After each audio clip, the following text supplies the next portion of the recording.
Hi, I'm Kitty Lamprecht and I'm your physiotherapist. This is just before your operation, and your operation is called a decompression.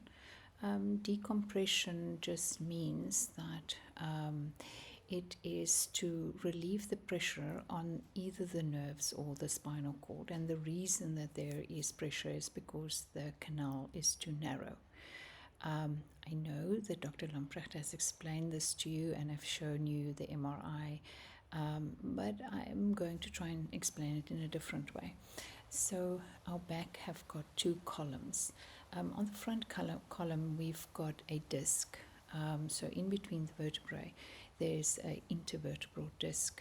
The disc looks like a balloon with jelly in it. So it's got an outer rim that's a ligament and the soft, squishy center.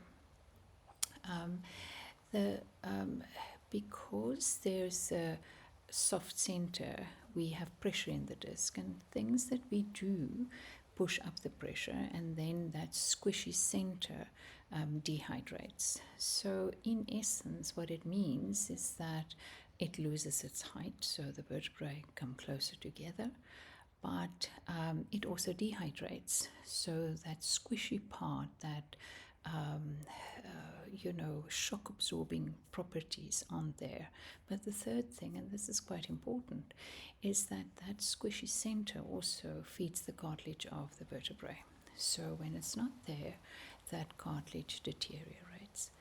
Then at the back, we've got facet joints. Now, any joint, but especially facet joints, very small, but all joints have two bony parts that have to move, like moving parts in your car. And to help that movement, the joints have a little capsule around, and there is a fluid on the inside, like you have grease in your car, oil, and it aids that movement. The joint doesn't have circulation, it is the fluid. And as we move, more fluid is produced by the joint, and that creates circulation.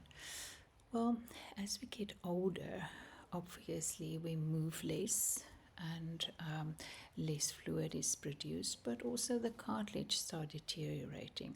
That deterioration can cause the ligaments or the little capsule to enlarge or thicken, and that will also narrow the canal for you.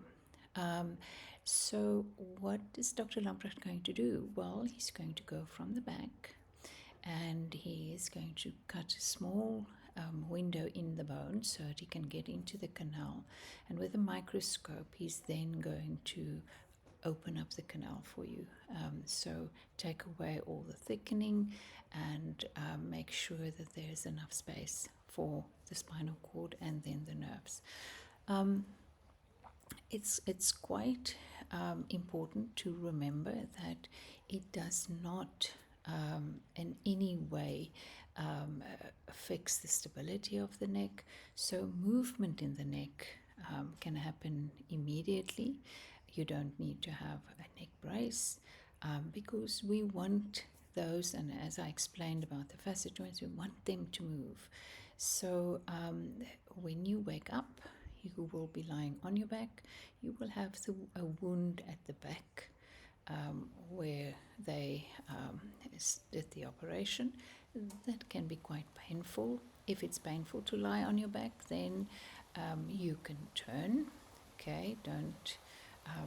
You can, with confidence, turn on your side to help that, and you can sit up. My advice is that all movement should be done within the limits of pain, so don't force anything, but just if it's possible, you can move your neck, and it really alleviates the pain if we start moving. I'm going to see you the day after the operation, then we're going to stand up.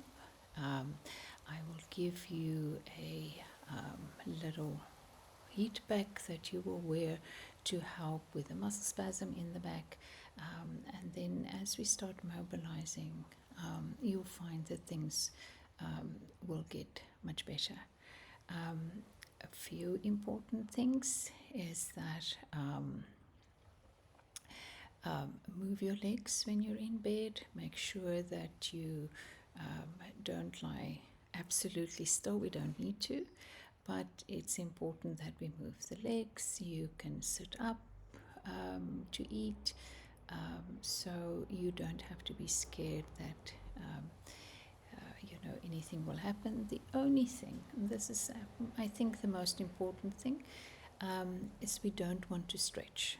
So we don't want to stretch across the body to get anything from the bedside table or something, because the stretching on the wound is not advisable. But all of these things I'm going to come and explain to you again. I hope you have a pleasant day further, and I'm looking forward to see you.